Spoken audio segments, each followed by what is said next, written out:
What's your name? Gertie Goins Brewington. How old are you? 92. And where are you from, originally? Cumberland County. Cumberland County. Mm-hmm. And you've lived in Cumberland County all your life? Mm-hmm. Where did you all live? Where'd I grow up? Mm-hmm. Right down on Cedar Creek Road. Back in there on Daddy's farm. Was your father a farmer? Yeah. So you grew up on a farm? Mm-hmm. Grew up on the farm. Put in tobacco. Didn't pick much cotton. Thank God. What was your job? Stringing tobacco. Stringing tobacco. And how many siblings do you have growing up? 10. Well, now Mama had 10, you know. What school did you go to? East Carolina Indian School. So why did you go all the way to Sampson County for school? Because there was not a high school in Cumberland County. Not an Indian school. There was a white school? Mm-hmm. Every day, or did you go and stay during the week? Every day.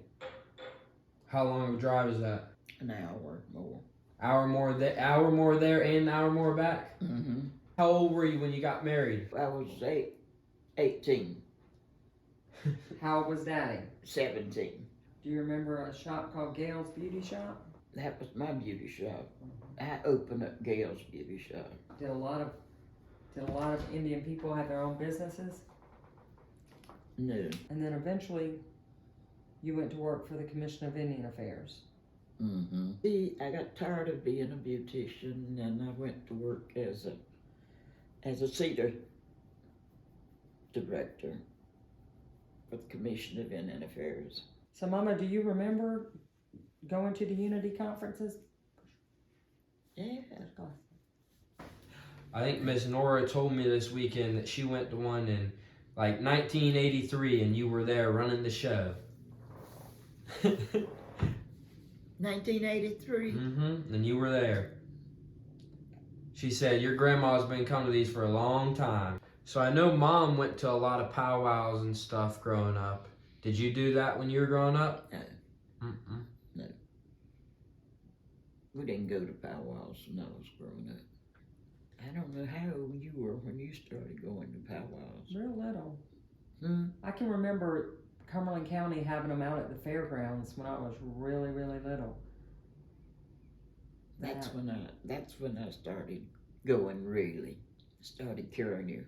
I moved to a neighborhood where there were no Indians living there. Why did you do that? Oh. I just wanted me a better house. I wanted to do better. To get them in a better school. Mm-hmm. Because they went to the white school over there, won't they? Mm-hmm. And before that, they were in an Indian school? Mm-hmm. Was that a big change? Yeah.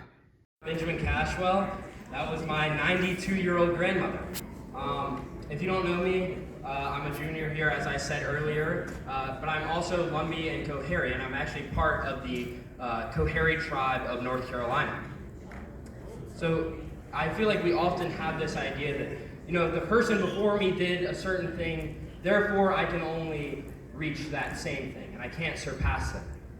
But my grandmother used to work for a subdivision of the department that my mom now runs as the secretary of the Department of Administration and as the member of Governor Cooper's cabinet.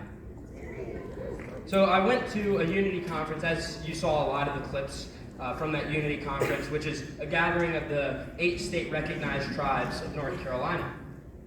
And after the banquet that we had, and you may have seen this in the video, there was a line of people waiting to talk to my grandmother.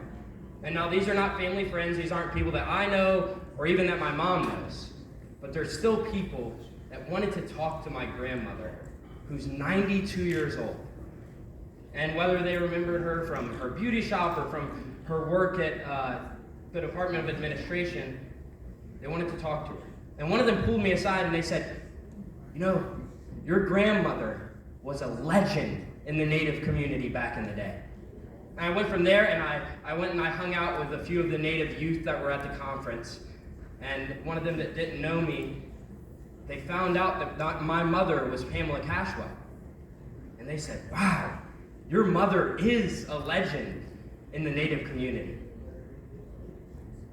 You know, when I was thinking today about how I was going to close all this out, I didn't really have anything that I felt connected to. I tried a lot of different things, and nothing felt right. So what I decided is, if my elders were here today, what would they want me to say? If my ancestors were here, what would they want me to say? If my friends from Robeson County, who go to schools that are 75% Native American, if they were here today, what would they want me to say? And what they want me to say to you is that we are still here. Yes. So real quickly, can anyone in this room name all 8 state-recognized tribes in North Carolina? Not you, Miss Loeffler. Anyone else in this room? All 8 state-recognized tribes. Okay, how about 6? Can anyone name 6? What about 5? 4? Anyone name 4? I've named 2. Can anyone name 3 of them? I've named 2 of them in my speech already. Anyone want to take a stab at it? You know? Over here. You want to name them? Go for it. Yell them out. Go for it. Any one of y'all.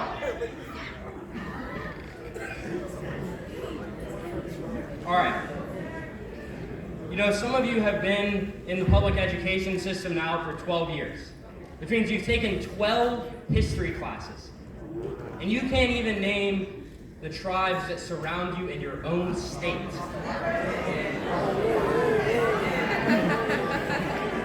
You know, all of this, it's not about pity. It's about recognition. It's about recognition and justice by recognizing that Indigenous women are actually 2.5 times more likely to be the victims of violent crime than any other race of women.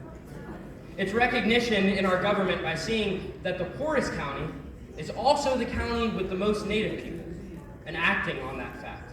And it's recognition in our schools by, if not teaching about Native Americans as a whole, then at least by letting you know about the tribes and the people that surround you every single day.